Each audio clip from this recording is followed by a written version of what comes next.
إن الحمد لله نحمده ونستعينه ونستغفره ونؤمن به ونتوكل عليه ونعوذ بالله من شرور أنفسنا ومن سيئات أعمالنا.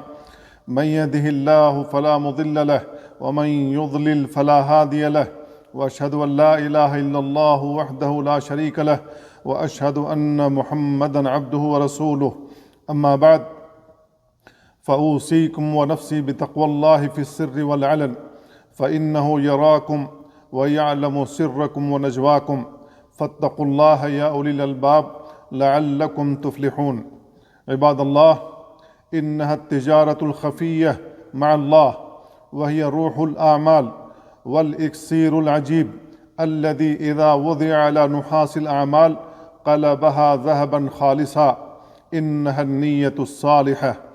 قال القسطلاني رحمه الله: النية الصالحة إكسير تقلب العادة عبادة، فالعاقل لا يتحرك حركة إلا لله، فأنفاسه نفائس ونيته خير من عمله.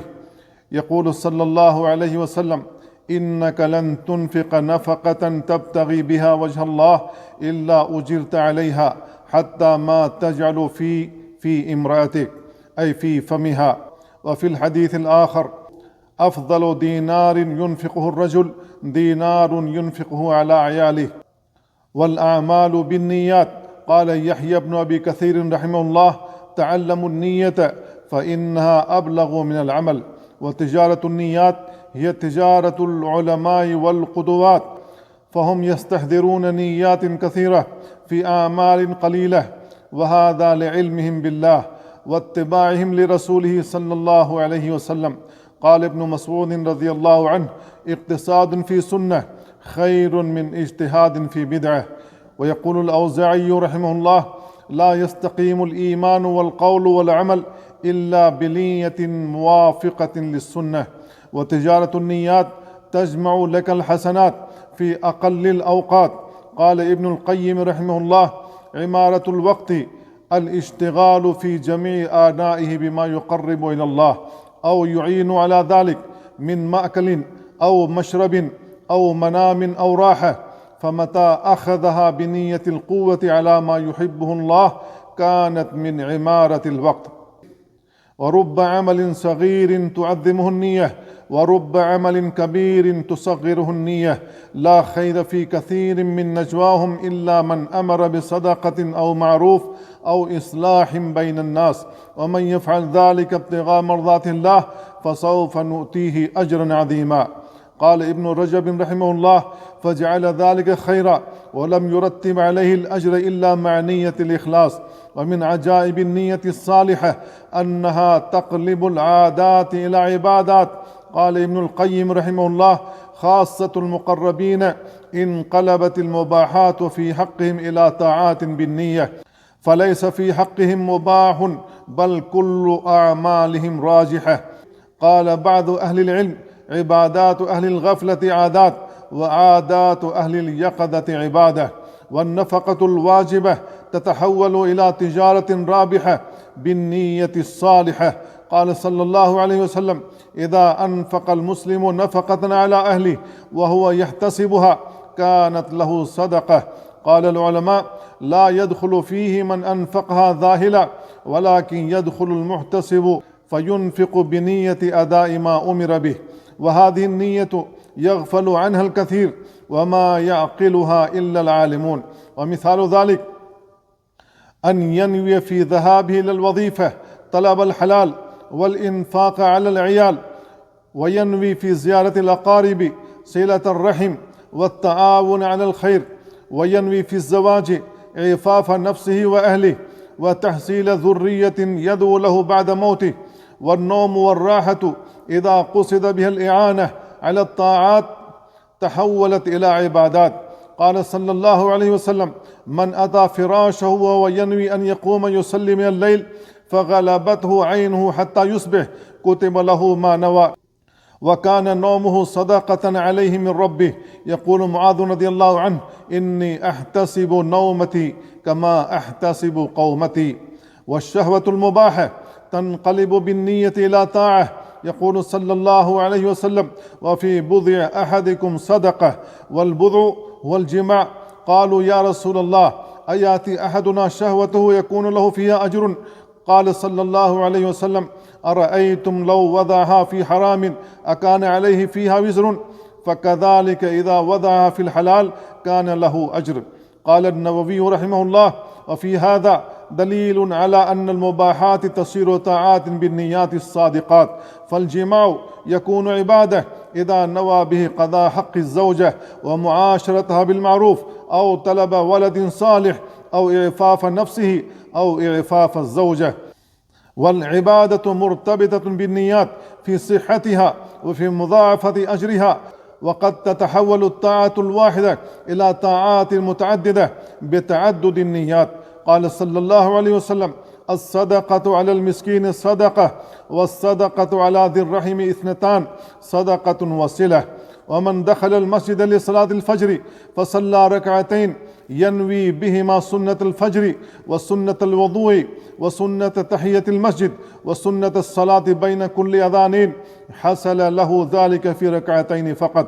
قال السعدي رحمه الله: من نعمة الله أن العمل الواحد يقوم مقام أعمال. ومن أعظم أسباب السعادة والشعور بالراحة صفاء النية وسلامة الطوية. يقول ابن حزم رحمه الله: رأيت أكثر الناس يتعجلون الشقاء والهم والتعب لأنفسهم بسبب نيات خبيثة وتمني البلاء لمن يكرهونه، ولو أنهم صفوا نياتهم وحسنوها لتعجلوا الراحة لأنفسهم وتفرغوا لمصالح أمورهم. ومن بركة النية الصادقة أنها تجلب لك الحسنات بلا عمل، فإذا هم العبد بالخير ثم حيل عنه كتب حسنة كاملة.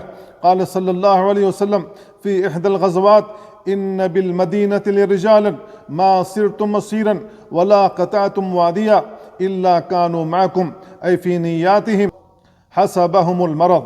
قال ابن الجوزي رحمه الله: هؤلاء قوم صدقت نياتهم في الخروج إلى تلك الغزوات فحبسهم المرض فكانوا كأنهم غزوا.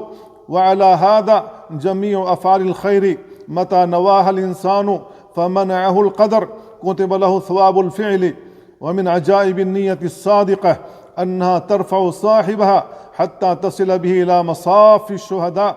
ففي الحديث: من سأل الله الشهادة بصدق بلغه الله منازل الشهداء وإن مات على فراشه. قال النووي رحمه الله: فيه استحباب سؤال الشهادة واستحباب نية الخير. والنية الصادقة لها أثر في حصول المال بما لا يخطر على البال.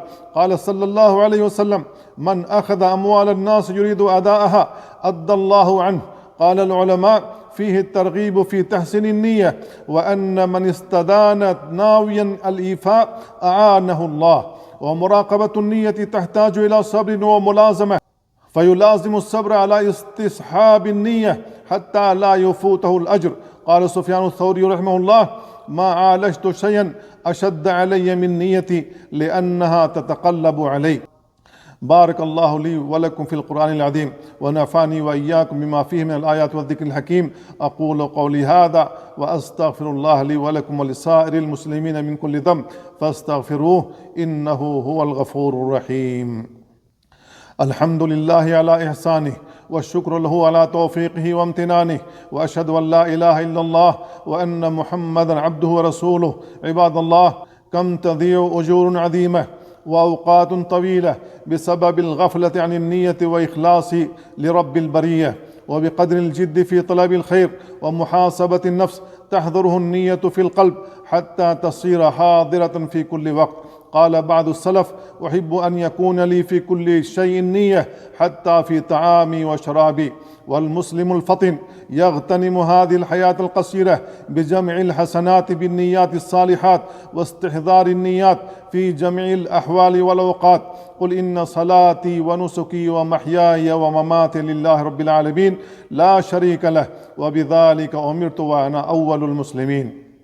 عباد الله، إن الله وملائكته يصلون على النبي يا أيها الذين آمنوا صلوا عليه وسلموا تسليما اللهم صل على محمد وعلى آل محمد كما صليت على إبراهيم وعلى آل إبراهيم إنك حميد مجيد اللهم بارك على محمد وعلى آل محمد كما باركت على إبراهيم وعلى آل إبراهيم إنك حميد مجيد اللهم أعز الإسلام والمسلمين وأذل الشرك والمشركين ودمر أعداءك أعداء الدين واحمي حوزة الدين وانصر عبادك الموحدين اللهم فرج هم المهمومين ونفس كرب المكروبين واشف مرضانا ومرضى المسلمين اللهم آمنا في أوطاننا وأصلح أئمتنا وولاة أمورنا ووفق ولي أمرنا وولي عهده لما تحب وترضى وخذ بناصيتهما للبر والتقوى عباد الله إن الله يأمر بالعدل والإحسان وإيتاء ذي القربى وينهى عن الفحشاء والمنكر والبغي يعظكم لعلكم تذكرون فاذكروا الله العظيم الجليل يذكركم واشكروه على نعمه يزدكم ولذكر الله أكبر والله يعلم ما تصنعون.